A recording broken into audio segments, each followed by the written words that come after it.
Olá, sétimo ano, bem-vindos a mais uma aula de Geografia. Eu sou a professora Priscila e nessa aula nós vamos fazer a resolução de alguns exercícios. Então fique ligado, pegue seu livro didático, lápis e borracha e vamos fazer os exercícios juntos. Fechou? Beleza, então. Lá no seu livro didático, página 48, fala sobre a Zona Franca de Manaus. ZFM, Zona Franca de Manaus. Como foi mencionada, a Zona Franca de Manaus tem uma significativa importância no contexto econômico da região norte, sobretudo de Manaus. Em grupo, tá, e aí com a orientação do professor, enfim, como você está estudando em casa, você pode fazer algumas leituras, refletir você mesmo ou também conversar com a família, certo? Então, as questões são: a criação da Zona Franca de Manaus foi algo positivo para a região norte? Os incentivos governamentais, o que seriam esses incentivos governamentais? Lembra que a gente comentou lá na aula? São a isenção ou a cobrança de impostos bem baixo para as empresas que instalarem suas filiais lá nessa região, nas zonas industriais. Beneficiam somente as empresas ou geram também benefícios para toda a população? E a permanência da Zona Franca de Manaus está vinculada à existência desses benefícios? Então, olha só, na 1 e 2, você pode aí fazer uma resposta só. Foi bom para a região norte, a Zona Franca de Manaus? A gente tem duas questões a serem analisadas: a questão ambiental e a questão econômica. A questão econômica, acredito que boa parte de vocês vão responder que sim, que foi positivo para a região, porque gerou emprego, desenvolveu muitas obras de infraestrutura, ligou a região norte ao restante do Brasil. Pela questão ambiental, tivemos alguns problemas aí.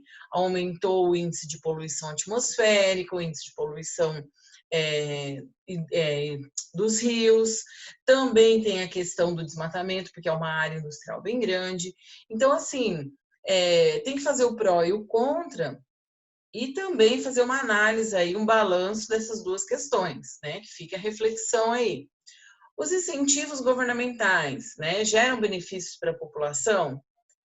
Indiretamente, eu diria que sim, porque esses incentivos beneficiam os donos do meio de produção que vão instalar suas filiais, suas indústrias nacionais e estrangeiras, né, dentro daquela área ali industrial de Manaus. Então, vão instalar as fábricas, vender mais, aumentar o mercado consumidor, aumentar a produtividade. Só que daí também tem a questão que gera emprego. Então, indiretamente, vai estar aumentando os lucros aí das indústrias, né, das empresas, mas também está gerando bastante emprego ali na região. Gerou muito emprego a Zona Franca de Manaus. São muitos operários que moram ali na região de Manaus e que trabalham lá, certo? E a permanência da Zona Franca de Manaus está vinculada à existência desses benefícios? Então, olha só, aqui no exercício 3. Espera-se que o aluno selecione argumento de ordem econômica e social, contrabalanceando efeitos positivos e negativos. De modo geral, no entanto, é provável que vinculem a Zona Franca de Manaus à geração de emprego e ao crescimento econômico de modo positivo, porém também deixando muitos impactos ambientais. Então, alguns alunos podem questionar ainda o custo dos subsídios para o conjunto da federação, um tema ainda aberto em debate. Então, o custo da instalação daquela Zona Franca de Manaus, se realmente foi viável e se trouxe ali os resultados esperados. Beleza, galera? Então, faça aí essa análise ambiental, social, econômico, que aí você vai chegar às suas próprias conclusões. Beleza? Na página 49, tem ali sobre as etnias indígenas da região norte. Lembrando que a região norte ela é a região com o maior número de etnias indígenas. Por quê? Por conta do processo de colonização que ocorreu do litoral em direção ao interior do país, do continente. Então, por conta desse processo de colonização, as etnias indígenas do norte foram preservadas em maior quantidade. Então, pediu para você escolher 3 e pesquisar sobre eles, né? Então, eu trouxe aqui 3 sugestões, os Yanomamis, os Macuxis e os Arauetés. Aí eu trouxe aqui algumas curiosidades em relação à localização, onde eles estão. Tem os Yanomamis no norte da Amazônia, do estado do Amazonas, ali o norte, na verdade, da região do bioma amazônico, né? Os Macuxis, que estão lá na região de Roraima, então aqui, e os Arauetés, que estão na região do Xingu, lá no estado do Pará. Então aí tem as curiosidades, você pode dar um pause no vídeo, ler as curiosidades e escrever ou até mesmo pesquisar outras etnias, certo? Na página 51 do seu livro didático, tem lá o material de apoio que você vai lá verificar na página 4 e, com base nele, descrever como estão distribuídas unidades de conservação e terras indígenas pelas regiões do país. Então, as unidades de conservação e terras indígenas se concentram na região norte do país, embora no caso das unidades de uso sustentável haja certa dispersão pelas outras regiões. Assim, as áreas mais afastadas, no interior do país, como a Amazônia Legal, foram as últimas a serem ocupadas. E é por isso que hoje em dia as terras indígenas lá são maiores. Para os povos que habitam a região, isso significa uma melhor qualidade de vida, pois eles dependem diretamente do tamanho da área que ocupam para manter a sua vida e a sua cultura. Então, as terras indígenas na região norte, elas são maiores e mais numerosas do que outras regiões do Brasil. Em relação às unidades de conservação sustentável, que são áreas protegidas, porém pode estar liberado ali a questão da exploração dos recursos naturais de forma sustentável, para a sobrevivência e melhoria da qualidade de vida dos povos da floresta, certo? Não só os indígenas, como também os ribeirinhos, né, os caboclos. Beleza, galera? Agora aqui, livro didático, página 52. Lembrando que na semana passada nós falamos sobre a diferença de alguns conceitos. Amazônia, Amazonas, região norte e Amazônia Legal. Então, são 4 conceitos bem diferentes um do outro.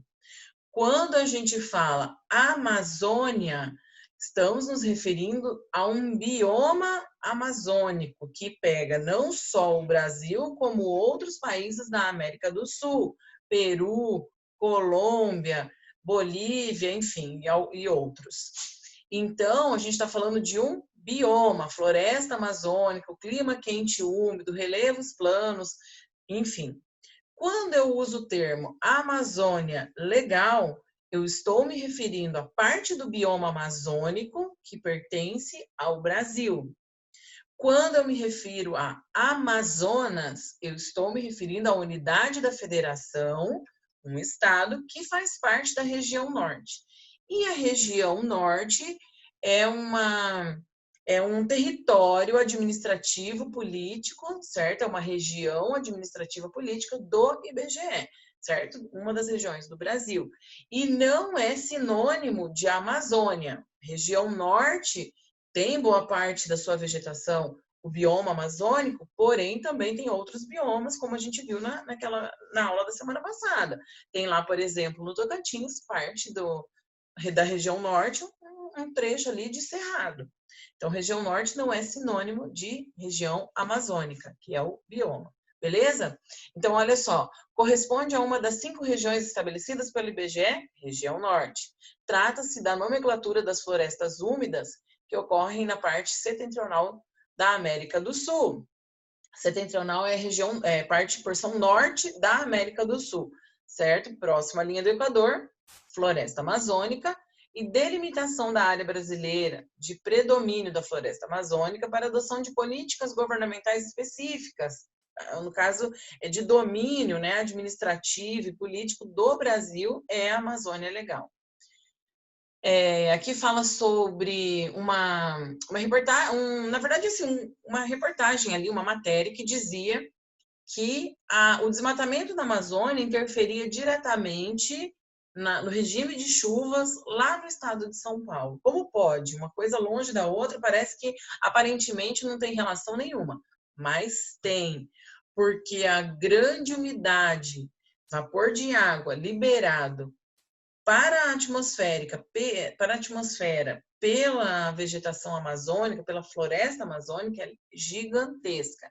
É muita umidade, é muito vapor de água liberado para a atmosfera. E por conta da circulação atmosférica, os ventos, essa umidade ia então parar lá na região sudeste, interferir então diretamente no regime de chuva. Quanto menor a quantidade de vegetação, ou seja, teve o desmatamento, diminuiu áreas da floresta, diminuiu a quantidade de vapor de água liberada para a atmosfera e interferiu diretamente no regime de chuva lá do estado de São Paulo, certo? A partir da década de 70, a população de Manaus, no estado do Amazonas, sofreu um significativo aumento.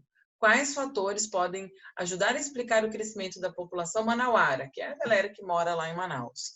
Então, a indústria, lá na região da Zona Franca de Manaus, foi um dos grandes responsáveis por atrair pessoas de várias outras partes do país e até mesmo do mundo para morar ali em Manaus, certo? Que é a grande cidade, deixa eu lembrar aqui, a população de Manaus, Belém e Porto Velho. São as 3 grandes cidades da região norte. Beleza, galera? Na página 52, fala sobre a cultura indígena, né? Que a cultura indígena é disseminada pelos hábitos e costumes dos brasileiros de modo geral, porém com maior intensidade entre os habitantes da região norte. Qual fator ajudou a explicar essa situação? O norte conta com a maior parcela da população indígena no país. Por isso, os traços da cultura indígena estão mais presentes no hábito da população, como já tínhamos conversado, né? Em relação à unidade de conservação, verdadeiro ou falso, as unidades de conservação de proteção integral não devem ser alteradas pelas atividades humanas sem expressa autorização. Verdadeiro, é somente para pesquisa científica. As unidades de conservação de uso sustentável, como o próprio nome indica, possibilitam o uso adequado dos recursos naturais da região de forma que evite danos ao meio ambiente. Verdadeiro.